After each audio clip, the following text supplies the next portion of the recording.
नमस्ते, आपका स्वागत है इस पहले टेस्ट रन में, जिसके अंदर में हम बात करने वाले हैं रूनी सैदपुर के माहौल के बारे में। क्योंकि हम जानते हैं कि इस बार बिहार के अंदर में इलेक्शंस होने वाले हैं और रूनी सैदपुर का जो सीट है वो फिलहाल एनडीए के खाते में जेडीयू में गया है। तो इसके बारे में बात करने के लिए हमारे साथ में जुड़े हैं माधव जी, जो कि रूनी सैदपुर और सीतामढ़ी इलाके के बहुत अच्छे विशेषज्ञ हैं। तो नमस्कार माधव जी। नमस्कार नवोदय जी। बहुत खुशी है कि आपने हमें इस कार्यक्रम में जानकारी के लिए बुलाया। सबसे पहले मैं 29 रूनी सैदपुर, जो कि बिहार विधानसभा में 29वें नंबर पे आता है, इसके बारे में आपको एक छोटी सी जानकारी दे दूं, इसके जी ज्योग्राफिकल लोकेशन के बारे में, कि ये दक्षिण में मुजफ्फरपुर से और उत्तर में सीतामढ़ी विधानसभा से सटा हुआ है। इसका ये मतलब है कि सीतामढ़ी के राजनीतिक गतिविधियों का और मुजफ्फरपुर के भी राजनीतिक गतिविधियों का असर सीधा सीधा रूनी सैदपुर विधानसभा के ऊपर पड़ता है। साथ ही साथ मुजफ्फरपुर से जो कनेक्टिंग सड़क है जो सीतामढ़ी को जाती है, उसमें एक बहुत बड़ा नोड रूनी सैदपुर का है। आप रूनी सैदपुर से एक तरफ आप सीधा पुपड़ी की तरफ और मधुबनी की तरफ निकल सकते हैं, दूसरी तरफ आप बेलसंड की तरफ निकल सकते हैं, उत्तर की ओर आप सीतामढ़ी की तरफ निकल सकते हैं और दक्षिण की ओर आप मुजफ्फरपुर की तरफ निकल सकते हैं। तो ज्योग्राफिकली ये एक बहुत बड़ा नोड है। ऐसा सीतामढ़ी में बहुत कम जगह आपको सीतामढ़ी डिस्ट्रिक्ट में देखने को मिलेगा जो इस तरह का नोड है। तो इसका इन्फ्लुएंस जो है वो आसपास के सभी क्षेत्रों का इन्फ्लुएंस इस क्षेत्र के ऊपर जरूर से पड़ता है। पॉलिटिकली अभी यह राष्ट्रीय जनता दल का सीट है और वर्तमान विधायक मंगिता देवी हैं यहाँ से, जो कि पूर्व विधायक भोला राय, जो कि राजद से विधायक हुआ करते थे। 2005 फरवरी इलेक्शन तक वो विधायक रहे, फरवरी से अक्टूबर तक विधायक रहे और अक्टूबर में वो हार गए थे। उनकी बहू हैं, उनकी पुत्र की बहू पत्नी हैं। उन्होंने पिछला चुनाव 2015 का जो विधानसभा चुनाव था वो उन्होंने जीता था और पिछले 5 सालों से वो यहाँ की विधायक हैं। पिछले 5 सालों में उनका जो भी इम्पैक्ट रहा वो इम्पैक्ट काफी सीमित क्षेत्र तक रहा और रूनी सैदपुर के लोगों का मानना रहा कि रूनी सैदपुर में जो 2005 से 2015 तक जो विकास, पूरे बिहार में जो विकास की लहर चली, जिसका इम्पैक्ट सीतामढ़ी के रूनी सैदपुर विधानसभा पे भी पड़ा था, वो विकास कहीं ना कहीं 2015 में जाकर स्थगित हो गया। तो आज के तारीख में, क्योंकि एंटी इनकम्बेंसी तो ऐसे नीतीश जी के अगेंस्ट होनी चाहिए थी, लेकिन रूनी सैदपुर विधानसभा में पिछले 5 वर्षों से जो उनके विधायक हैं, उनके खिलाफ एंटी इनकम्बेंसी देखी जाती है। जी, बहुत अच्छा इंट्रोडक्शन दिया आपने और बहुत ही सटीक विश्लेषण भी किया आपने। तो हम लोग जानते हैं कि ये जो इलाका है रूनी सैदपुर का, वहाँ से लगभग हर जगह का इन्फ्लुएंस यहाँ पे पड़ता है और यहाँ का इन्फ्लुएंस जो है इसके आसपास के इलाकों में डेफिनेटली पड़ता है। मगर ये बिहार के इलेक्शंस में इसका ज़्यादा इम्पोर्टेंस दिया नहीं जाता। क्या आप मानते हैं कि इस इलाके को जितना इम्पोर्टेंस मिलना चाहिए था, इतना इम्पोर्टेंस आज तक कभी दिया नहीं गया इस इलाके को? देखिए, आपके जनप्रतिनिधि आपके मुद्दों को लेकर कितने सक्रिय हैं, यह उन पे ही निर्भर करता है कि आपके जगह को, आपके स्थान को इम्पोर्टेंस दिया जाएगा या नहीं दिया जाएगा। जी। 2005 से पहले जब आप मुजफ्फरपुर से कम 2 से ढाई घंटा आपको लगता था रूनी सैदपुर पहुंचने में। सबसे पहले आप बस से आते थे, बस से उतरकर आप ट्रैक्टर पर चढ़ते थे, ट्रैक्टर से उतरकर आप जब गहरे पानी में नाव पे चढ़ते थे, नाव से वापस आप बस पे चढ़ते थे और वापस फिर पैदल चलकर जो है आप रूनी सैदपुर पहुंचते थे। उस समय के भी जो जनप्रतिनिधि थे, उन्होंने अपने व्यक्तिगत हित को ध्यान में रखते हुए लोक हित के बारे में बोलने की हिम्मत ही नहीं की अपने सरकार को। तो जब आप लोकहित में जब आवाज नहीं उठाएंगे तो आपके क्षेत्र की तो दुर्गति होनी निश्चित है। तो इस तरह की दुर्गति जनप्रतिनिधि के वजह से ही होती है और उसकी सुगति भी जनप्रतिनिधि के वजह से ही होती है। जब जनता का मुद्दा, जब जनप्रतिनिधि का मुद्दा बन जाता है, तो इस तरह की दुर्गति किसी भी क्षेत्र की नहीं होती है। हमारे क्षेत्र में जब 2005 में जब माननीय पूर्व विधायिका गुड्डी देवी जब यहाँ से विधायक बनी, तो उस समय की स्थिति मैं अभी आपको बता रहा था, उससे पहले की स्थिति क्या थी। मगर आंदोलन करके, अपने ही सरकार से लड़ाइयाँ लड़के, विधानसभा में अपने ही सरकार के खिलाफ सवाल पूछकर और अलग-अलग मंत्रालयों में अपना लाइजनिंग करके उन्होंने सड़क का निर्माण करवाया। उन्होंने मेन जो नेशनल हाईवे 77 जो हम लोगों का था, जो आज के डेट में नेशनल हाईवे 22 अब परिवर्तित कर दिया गया है, उसमें रोड के बनने में सरकार को जो भी मदद की आवश्यकता थी, उन्होंने मदद की। जो भी संवेदक को जिस प्रकार की सहायता की आवश्यकता होती है, प्रशासन को जिस प्रकार की आवश्यकता जनप्रतिनिधि से होती है, वो उन्होंने किया। तो उनके इन सब प्रयासों से और संगठित सभी लोगों के प्रयासों से आपके यहाँ सड़क बन गई। तो जो इम्पोर्टेंस है, उस इम्पोर्टेंस को तो आपको जीतना पड़ेगा। अगर आपका पूरा जो बागमती से घिरा हुआ जो क्षेत्र है, वहां बांध का निर्माण अगर आजादी के 50 साल बाद भी नहीं हो पाया था, तो इसके लिए जनप्रतिनिधि दोषी हैं। जनप्रतिनिधि ने आवाज उठाया, तो 2005 में उन्होंने आवाज उठाया, तो देखिए आज वहां पूरा बागमती जो है, उसको बांध बनाकर और उसको सीमित कर दिया गया है। तो जनप्रतिनिधि किस प्रकार से अपने इम्पोर्टेंस को रखते हैं, क्या वो अपना व्यक्तिगत इम्पोर्टेंस को हावी रखते हैं या जनता के परेशानियों को हावी रखते हैं, इस पर निर्भर करता है। तो जो व्यक्ति अपने व्यक्तिगत परेशानियों को तवज्जो देता है, जो जनप्रतिनिधि अपने कामों को तवज्जो देता है, उस जनप्रतिनिधि के अंदर ये हैसियत नहीं होती कि वो जनता के सवाल को जो है अपने पार्टी सुप्रीमो के सामने बोल सके। क्योंकि वो तो डरता है, वो तो जानता है कि पार्टी सुप्रीमो तो या तो जनता के लिए कुछ देगा या मेरे लिए कुछ देगा। तो फिर वो इस संकोच में फिर अपने लिए कुछ ना कुछ पाने की चेष्टा में वो जनता के लिए तो कुछ मांग ही नहीं पाता है, और यही स्थिति बिहार की 50 साल तक थी। 2005 में से लेके 15 तक जो हमारी जनप्रतिनिधि रही श्रीमती गुड्डी देवी, उन्होंने तो अपने मांग के कारण अपने पार्टी से उन्होंने लड़ाई लड़ ली। अपने पार्टी से लड़ाई लड़ने का ये असर रहा कि उनकी पार्टी ने उनका ही टिकट 2015 के भी चुनाव में काट दिया और 2020 के भी चुनाव में काट दिया। क्योंकि लोगों उनकी पार्टी ने तो देखा कि इन्हें तो टिकट देंगे तो ये वापस अपने जनता के मांगों को लेकर ये हमारे खिलाफ आंदोलन करना शुरू कर देंगे कि ये तो मानने वाली महिलाओं में से नहीं है, ये तो जिद्दी महिला है। ये तो कहेगी कि नहीं, मुझे यहाँ का रोड बनवाना है, यहाँ का बांध बनवाना है और बांध पे सड़क बनवाना है। तो वो तो कभी इस चीज के खिलाफ जो है अपने सरकार के खिलाफ वो हमेशा बोलती रहेंगी। उन्हें कोई फर्क नहीं पड़ता है कि अगली बार उनको टिकट मिलेगा या नहीं मिलेगा। तो जनप्रतिनिधि के हाथ में है कि अपने क्षेत्र का इम्पोर्टेंस वो बना के रखना चाहें या अपने क्षेत्र को हमेशा वो शोषित बना के रखना चाहें।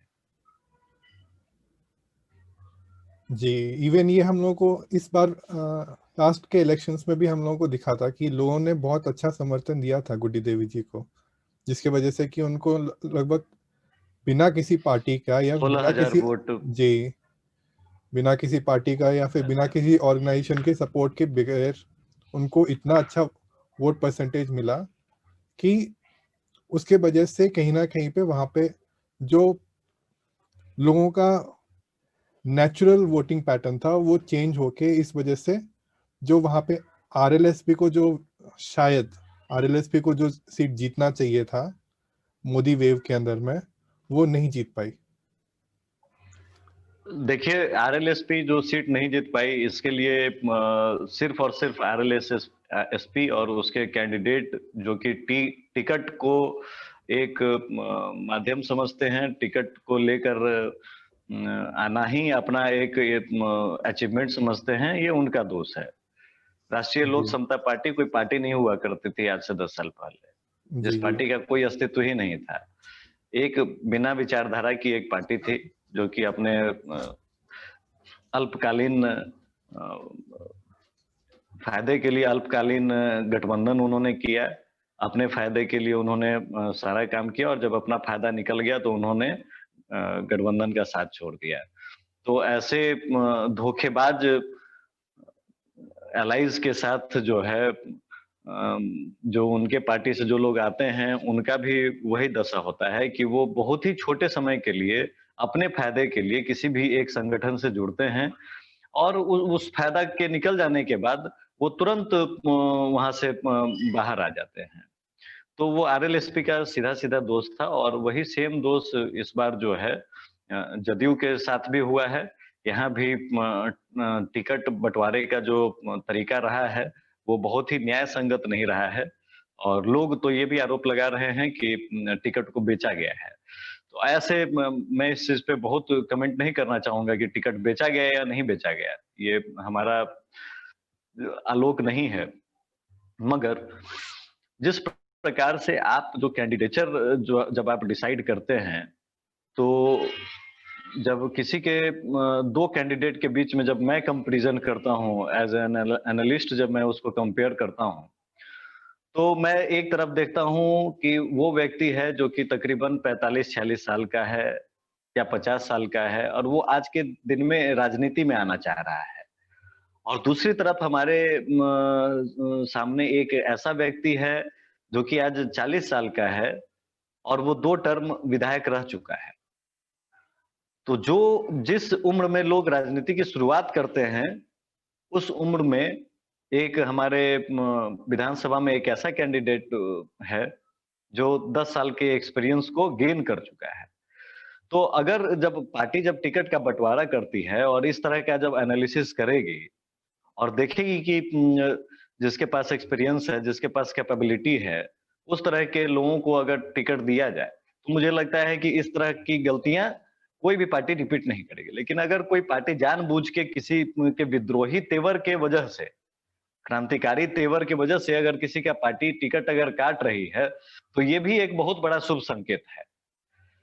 ये शुभ संकेत है कि हमारा काम है जनता के लिए जब काम करना हमारा काम है, या हमारे माननीय पूर्व विधायक गुड्डी देवी का काम जनता के बीच काम करने का है, तो उसके लिए पार्टी टिकट भी काट दे तो उससे बहुत फर्क नहीं पड़ता है। पार्टी के टिकट काटने से पार्टी का घाटा है, उससे हमारा कोई घाटा नहीं है। हमें पद नहीं मिलेगा ये फर्क नहीं पड़ता है। हम राजनीति में सक्रिय हैं तो हमारा राजनीतिक जीवन जिंदा रहना ज्यादा जरूरी है। लोगों के बीच रहना जरूरी है, लोगों से मत लेना जरूरी है, लोगों का मत हमारी ताकत होती है। वो 16,000 वोट नहीं था नवोदय जी, वो 16,000 हमारे वो लोग वोटर थे जो कि हमारे घर के साथ जुड़े हुए लोग थे, जिनके साथ हमारा घर का अपना रिश्ता है। यही 16,000 वोट जो है वो 48,000 वोट में तब्दील होने में ज्यादा समय नहीं लगेगा। जी, तो आज का डिस्कशन हम यहीं पे समाप्त करते हैं और बहुत अच्छा डिस्कशन रहा आज का और इस विषय को हम आगे और भी हम लोग डीप में जाएंगे और भी गहराई में हम लोग इसके बारे में चर्चा करेंगे आने वाले दिनों में। तो आपका बहुत मैं बहुत अंत में रूनी जी सैदपुर के कुछ मुद्दों के बारे में भी इस पे चर्चा कर लेना चाहूंगा। जी जी जरूर बहुत जरूर सारे काम किए गए 2005 से 15 के बीच में बहुत सारे काम किए गए और 15 से 20 तक रूनी सैदपुर की उन्नति को समझिए कि स्थगित कर दिया गया है। जी रूनी सैदपुर के मुद्दों में सबसे पहले तो आज के डेट में रूनी सैदपुर में एंटी गवर्नमेंट, मैं एंटी गवर्नमेंट शब्द का इस्तेमाल करूंगा यहाँ पे, क्योंकि एंटी इनकम्बेंसी तो एक बहुत ही छोटी सी चीज है। विरोध का लहर कहीं भी हो सकता है। यहाँ शिक्षकों के साथ जो पिछले 15 वर्षों में इतना बड़ा जो अन्याय हुआ है, ये रूनी सैदपुर का एक ज्वलंत मुद्दा है। और हमारी जो कैंडिडेट हैं श्रीमती गुड्डी देवी जी, वो शिक्षकों के साथ खड़ी हैं, कदम से कदम मिलाकर खड़ी हैं। और इस चुनाव में हमें पूरा उम्मीद है कि जितने भी शिक्षक, नियोजित शिक्षक हैं जिनके साथ अन्याय हो रहा है, उनके अन्याय के खिलाफ जो लड़ाई है उसको हम लोग जारी रखेंगे। दूसरी बात कि ओलावृष्टि हो या बाढ़ के पानी में जब आपका पूरा फसल बर्बाद हो जाता है, तो अभी के वर्तमान विधायक की इतनी भी हिम्मत नहीं होती कि वो सभी लोगों को जो है हर्जाना दिला सकें। तो अभी जो फसल का समय है, आप देखेंगे कि पूरा धान बर्बाद हो चुका है हमारे क्षेत्र का और अभी गेहूं का सीजन आने वाला है। बहुत ही मुश्किल स्थिति है कि गेहूं भी लोग जो है पैदा कर पाएंगे। तो दूसरा हमारा ये रहेगा कि जितने भी किसान हैं उनको उचित मानदेय, उनका जो खेती का जो उनको मिलता है वो सरकार की तरफ से हम दिलवाना हमारा जो है प्रायोरिटी रहेगा कि उनको वो चीज मिल जाए। बाढ़ के कारण जो वो परेशानी झेल रहे हैं, वो परेशानी से जो है थोड़ी-सी उनको जो है राहत मिले। तो इसलिए 6,000 की जो अभी राहत राशि है, यह दिलवाना हम लोगों का जो है ध्येय रहेगा कि सभी लोगों के पास जो है वो 6,000 की राशि जो है वो पहुँचे। साथ ही साथ शिक्षा एक ज्वलंत मुद्दा है। ये देखा गया है कि पिछले 5 वर्षों में जितने विद्यालय हमारे समय काल में जो बनाए गए थे, उन विद्यालयों में शिक्षकों की तरफ से और विभाग की तरफ से शिक्षा विभाग की तरफ से बहुत सारी कमियां पाई जा रही हैं, जिसमें स्थानीय विधायक को प्रोएक्टिवली काम करना चाहिए था, जो उन्होंने नहीं किया है। तो जैसे ही हमारी अगली विधानसभा शुरू होगी, वैसे ही वहाँ पे शिक्षा का जो उचित सरकारी स्कूल में जो व्यवस्था है, उसको सुदृढ़ कर दिया जाएगा। आप अपने बच्चे को रून्नी-सैदपुर के किसी भी सरकारी स्कूल में पढ़ा सकते हैं। इस चीज़ को हम लोग आपके लिए तैयार कर देंगे। ये हमारा एक जो है निश्चित एजेंडा है। तो ये कुछ मुख्य मुद्दे हैं जिसके साथ हम लोगों के बीच में हैं, और नेतृत्वहीन रून्नी-सैदपुर को एक सजग नेतृत्व और मजबूत नेतृत्व देने का काम जो है श्रीमती गुड्डी देवी जो पूर्व विधायक हैं उनके रूप में किया जाएगा, और साथ ही साथ उनके हाथ को मजबूत करने के लिए श्री राजेश चौधरी हैं, जो कि अपनी मजबूती के साथ रून्नी-सैदपुर के सभी लोगों का जो है मदद कर सकते हैं, और ऐतिहासिक तौर पे भी उन्होंने सबकी मदद की है। तो धन्यवाद नवोदय जी, हमें इस कार्यक्रम में बुलाने के लिए। फिर हम लोग इस पे आगे की चर्चा करेंगे आगे के समय में। जी, आपका भी धन्यवाद, आप इस शो में आए। तो दर्शकों, आज का शो हम यहीं पे समाप्त करते हैं, और इस विषय को हम आगे और डीप में लेके जाएंगे, ताकि हम रून्नी-सैदपुर ही नहीं, सीतामढ़ी, मुजफ्फरपुर और आगे पीछे के जितने भी इलाके हैं, वहाँ के बारे में और आने वाले समय में और जानकारी जुटा पाएँ। तो शुक्रिया आपका आदर जी, और शुक्रिया आप सभी का जो कि इस शो को देख रहे हैं। धन्यवाद, धन्यवाद, नमस्कार। धन्यवाद, नमस्कार।